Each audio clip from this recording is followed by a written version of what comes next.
অনেকদিন আগের কথা। একটা গ্রামের পাশে একটা নদী ছিল। সেই নদীর একটা শাখা নদী ছিল। সেই শাখা নদীতে বাস করত অনেক অনেক মাছ। সেই মাছগুলোর মধ্যে একজন হলো রিমা, একজন সীমা আর একজন রাজু। এদের মধ্যে রিমা হলো বুদ্ধিমান, সীমা হলো চালাক, আর রাজু হলো খুব অলস। সে সবসময় সবকিছু ভাগ্যের ওপর ছেড়ে দিয়ে বসে থাকে। একদিন দুজন জেলে সেই শাখা নদীর পাড় দিয়ে হেঁটে যাচ্ছে। তারা সেখানে দেখতে পেল অনেকগুলো বক সেখানে দাঁড়িয়ে মাছ খাচ্ছে। তখন একজন জেলে আরেকজনকে বলল, দেখেছিস এখানে কতগুলো বক, কেউ কেউ তো আবার মাছও খাচ্ছে। হ্যাঁ, তার মানে এখানে অনেক মাছ আছে। জঙ্গলের ভিতরে হয়, আমাদের তো এদিকে আসাই হয় না, তাই সব মাছ নিরাপদ জায়গা হিসাবে এই শাখা নদীকেই বেছে নিয়েছে। তাহলে এখানে জাল ফেললে তো আমরা অনেক মাছ ধরতে পারি। হ্যাঁ সে তো ঠিক আছে, কিন্তু এদিকে তো সন্ধ্যা লেগে গেছে। এখন যদি জাল ফেলি আর মাছ ধরি, সেগুলো তো আর বাজারে নিয়ে গিয়ে বিক্রি করতে পারবো না। আমরা বরং কাল সকালে আসি। হ্যাঁ ঠিক বলেছো, আজ চলো কাল সকালেই না হয় আসবো। রিমা, সীমা ও রাজু জেলেদের এই কথাগুলো শুনতে পেরেছিল। তখন রিমা বলল, খুব ভালো হলো, আমরা জেলেদের পরিকল্পনা জেনে গেছি। কালকে ওরা এখানে জাল ফেলতে আসবে আর জালে মাছদের ধরে ফেলবে, তাই এখানে থাকা আমাদের জন্য আর নিরাপদ নয়। চল আমরা এই জায়গা থেকে পালিয়ে নদীতে চলে যাই। কাল কি ঘটবে তা কালই দেখা যাবে, তার জন্য এখনই কেন অস্থির হবো? এখন মজা করছি, মজা করতেই থাকি।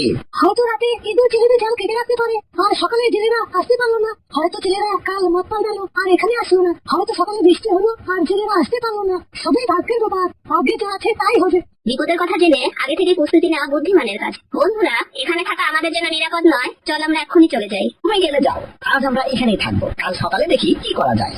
অতঃপর রিমা বাধ্য হয়ে একাই বড় নদীতে চলে গেল।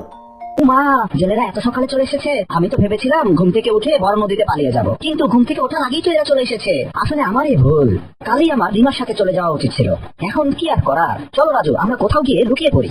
লুকিয়ে আর কি হবে? ভাগ্যে যদি থেকে থাকে তাহলে আমরা জেলেদের জালে আটকা পড়বো। হয়তো এমনও তো হতে পারে জেলেরা এদিকে জাল ফেললোই না, বা জেলেদের জাল ছেড়া আছে, সেদিক দিয়ে আমরা বের হয়ে যেতে পারবো। সবাই ভাগ্যের খেলা। ভাগ্যের কথা বলে আর বসে থেকো না, তাড়াতাড়ি লুকানোর জন্য একটা জায়গা খুঁজে বের করো। কোথায় যে লুকাই, কোথায় যে লুকাই।